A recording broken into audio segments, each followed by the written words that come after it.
What's going on, guys? You're watching Sneaker News on YouTube, and today we're going to unbox a true classic. This is the Nike SB Dunk Low Rayguns. Let's go. So, as you guys know, this is arguably one of the greatest SB Dunks that ever released. It is from the famed pink box era from late 2004 going into 2005. And this particular release is inspired not necessarily by skateboarding, but by one of the greatest basketball campaigns that Nike has ever done. So, in this video, we're just going to show you a closer look at the SB Dunk. We know that SB Dunks are getting a little bit more popular again. We'll talk about this specific colorway, what this logo means, and we'll touch a little bit about the history of Nike SB, particularly the pink box era, and what the next 6 months to a year might look like for the fat tongue dunk. So before we begin, just do us a quick favor and hit that subscribe button. Raygun SB Dunks dropped in 2005 in February. These were exclusive to skate shops. For those of you who are not too familiar, SB Dunks is basically a skateboard modified version of the dunk. It basically features a Zoom Air insole cushioning that's inside the actual insole that you can take out. It features a thick, fat tongue for protection, and it's actually held down by elastic straps on the sides. And it comes with these fatter skate-style shoelaces. Of course, the Dunk was originally a basketball shoe that dropped in 1985. But much like the Jordan 1, the Dunks were very, very popular for skateboarders. It had that leather upper, it was very protective. As the story goes, Nike tried to get into the skateboard marketing all throughout the 90s, and it was pretty much rejected because, skateboarding in the 90s was very like a rebellious sport. It's not for mainstream, corporate brands. It's for small homegrown brands. You had fair share of brands that were, supplying footwear for skaters. But of course, Nike SB finally got started in 2002 with Sandy Bodecker. Rest in peace. As you guys know, he passed away in 2018. From there, SB Dunks just caught fire, and it became one of the true catalysts of the sneaker game. So now that we just quickly did an overview about what SB Dunks were, we'll talk a little bit about this particular colorway. And as you guys know, this is the famed Rayguns colorway. This is one of two colorways that dropped from the Rayguns pack. The Roswell Rayguns was actually an ad campaign that Nike ran for their basketball division. It was a fictional basketball team from the pre-NBA days, and it had Vince Carter, Jermaine O'Neal, Jerry Stackhouse, Paul Pierce, Jason Williams, basically Nike's most exciting athletes at the time. They kind of compiled them into a fake team, and it's basically followed this team around going all across the United States, just absolutely demolishing their opponents. And of course, at that time in the early 2000s, Vince Carter was arguably the most popular player in basketball because of his dunks and all his highlights. Fast forward to 2005, Nike decided to make it an SB Dunk. So not only did they drop this black colorway, there was also a white colorway, and there was also a matching set of apparel. There's like the track jacket and the track pants.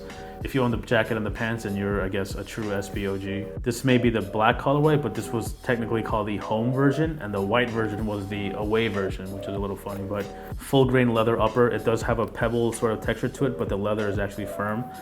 This is my personal dead stock pair, but this is my third overall pair of this particular shoe because I just absolutely trash them because they're just so beautiful. So you have the black leather in the forefoot, you have the bright orange in the midfoot, you have the bright yellow that wraps all the way around. You see, of course, much of the same.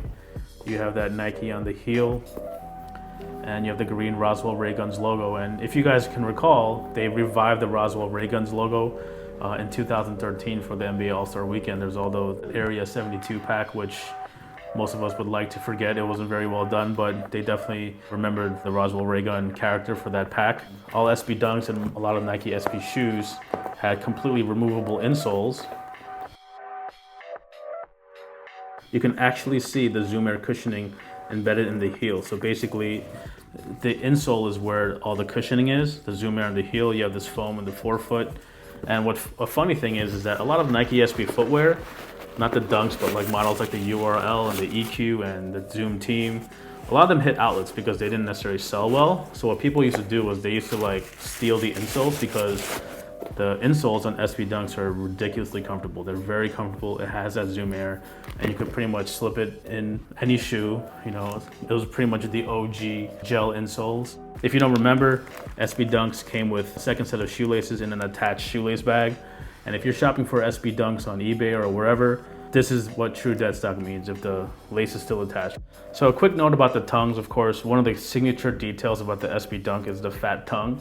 For a while, Nike toyed around with slimming down the tongue, and In the silver box era, they did slim down some tongue. If you own the Homers, if you own the Barfs, and if you own the Broncos colorway, it did have a slimmer tongue, and those colorways were nice, but it just kind of didn't have that stance that SB Dunks have. You know, they're wide on your foot. It has a super chunky fat tongue, and that's kind of what makes an SB Dunk an SB Dunk, you know. And again, later in like 2008 or 2009, they did away with the fat tongue again, and honestly, that's kind of when it sort of fell off the face of the planet. SB Dunk went from being one of the most sought-after shoes to, you know, an afterthought. Of course, Nike 6.0 had a lot to do with it too. Nike 6.0, of course, was a broader action sports line that not only touched on skateboarding, but like snowboarding and BMX riding and all that kind of stuff. And they made, you know, fat tongue dunks available everywhere, like PacSun, you know, your local mom and pop shop, you know, pretty much any retailer started carrying fat tongue dunks, even though they were not officially SB Dunks, but they were the 6.0 dunks. And of course, 6.0 never really made that much of a mark in terms of sneaker culture or making like a hot release, maybe save one or two. You can definitely tell Nike SB Dunks are making a comeback. You know, they're retroing old classics in high form and low form. You know, as you know, the OG Molders came back as a high, the Denim Reese Forbes came back as a high, the De La Souls released in reverse fashion. And of course, they're now doing sequels with, you know, Nick Diamond for Diamonds of Plan, that Tiffany dunk, and you know, in 2017, Jeff Staple did a new black version of the Pigeon dunk. So definitely might see more of that in the future. You might see Nike go back to the original creators of some of the most epic SB dunks ever. And instead of doing like a true retro release, they might do like a slightly varied version. And you know, if you're an SB dunk collector, then you know, you probably appreciate that. This was one of the big releases from the pink box era.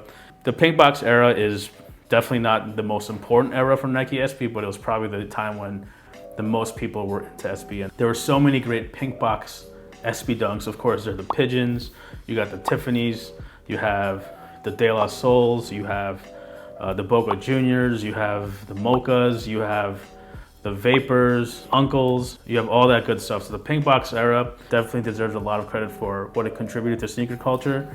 And as you can see, SB Dunks are kind of coming back. You know, Travis Scott's wearing them, A$AP Rocky's wearing them, and those two guys are arguably two of the more influential fashion icons for youth culture at the moment.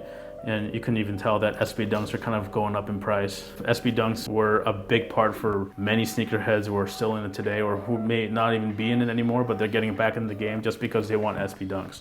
The Rayguns, definitely one of the doper stories to kind of infiltrate skateboarding. Again, this was purely a basketball story.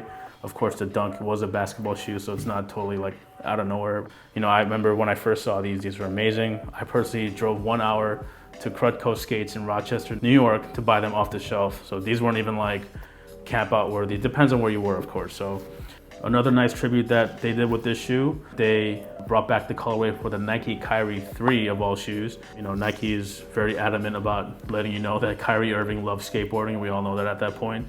So they did a limited edition Kyrie 3 Raygun colorway that dropped only in Boston. Right now the resale on those are crazy. We hope you guys learned a little bit something about this shoe. Dropped February 2005. Resale price right now is probably going up to $5 soon. If there's any other SB Dunk you want us to review, let us know in the comments below because we're going to start doing a lot of that. Of course, subscribe if you haven't yet, and we'll catch you next time.